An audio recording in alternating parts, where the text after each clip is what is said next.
السلام عليكم ورحمة الله وبركاته يا حبايبي، ازيكم عاملين ايه؟ يا رب تكونوا كلكم بخير.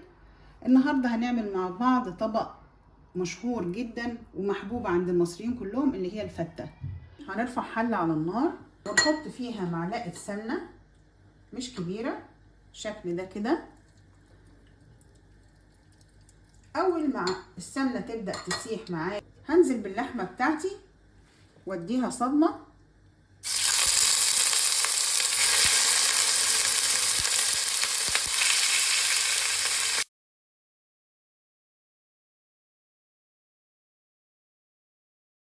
بعد ما شوحنا اللحمه بالشكل ده يا حبايبي هنزل عليها بمعلقه فلفل صغيره، معلقه حبهان مطحون صغيره، معلقه جوز الطيب صغيره. هنزل عليهم بورقتين 3 لوري، هنزل عليها بجزره متقطعه، وهنزل عليهم ببصله متقطعه حتت هنزل بالميه على اللحمه بتاعتي تغطيها وهسيبها على النار. اول ما تبدا تغلي هوطي عليها واسيبها تستوي. القطعيه دي اسمها موزه، والموزه من الحاجات المميزه قوي للفته. بعد اللحمه يا حبايبي ما استوت تماما طلعها في صينيه زي ما احنا شايفين كده، وهعمل وشها، هغطي كده وشها امسحه بمعلقه سمنه واحطها تحت الشوايه تتحمر. جبنا 4 رغيف عيش بلدي وقطعناهم بالشكل ده بالمقص عشان يبقى شكله متناسق مع بعضه، وهنرش عليهم اول حاجه معلقه زيت خفيفه كده، معلقه زيت خفيفه عليهم، ومعلقه سمنه برضو خفيفه على العيش. هنحطه في الفرن على الشبكه اللي في الوسط ونتابعه لحد ما يتحمص. العيش بتاعي احمر وبقى كريسبي، وانا بفضل ان هو يتعمل في الفرن افضل من على النار، لانه بياخد الدسم او السمنه او الزيوت بتاعته بتبقى اقل في الفرن. هرفع حله على النار وانزل فيها معلقتين سمنه، فصين توم مش كتير. هقلب التوم لحد ما ياخد لون ذهبي. نزلت عليه معلقتين خل، شوب من عصير الطماطم المتصفي، معلقتين من الصلصه، معلقه فلفل، معلقه ملح، معلقه كمون، وهنسيبها على النار لحد ما تبدا تصفى. هو ده السمك اللي احنا عايزينه. هنطفي على الصلصه بتاعتنا ونظبط حدقها ونركنها على جنب.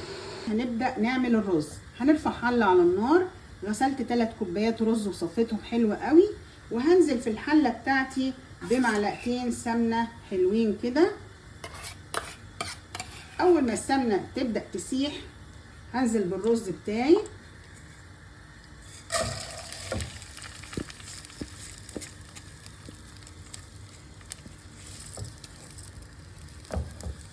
هضيف معلقه زيت كمان على الرز عشان تديله لمعه، معلقه ملح، ننزل عليه بالميه السخنه بتاعتنا،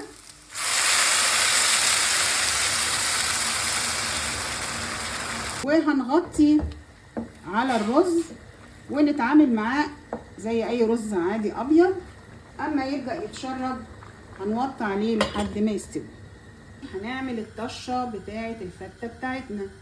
هنرفع طاسه على النار، هنفضي فيها معلقه سمنه، نحط عليها فصين توم بالشكل ده. التومه بتاعتي خدت اللون الذهبي اللي احنا شايفينه ده. هننزل عليها بمعلقتين خل ونحط لها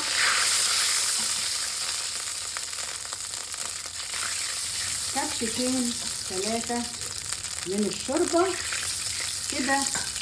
الطشه بتاعتي جاهزه. بالترتيبه ازاي؟ حطينا في السيرفيس بتاعنا، في القارب بتاعنا ده حطينا العيش المتحمر، هنرش عليه رشه بسيطه من الطشه، حوالي كبشتين كده من الشوربه الطشه.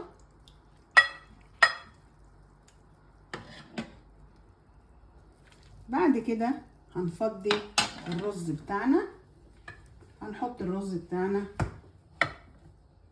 في السيرفيس بتاعنا بالشكل. هنرش رشه تانية من الطشه بتاعتنا على الرز بتاعنا بالشكل ده، تاخد كبشه كده صغيره. وبعدين ننزل بعد كده بالصلصه بتاعتنا اللي احنا مجهزينها ونحطها بالشكل ده.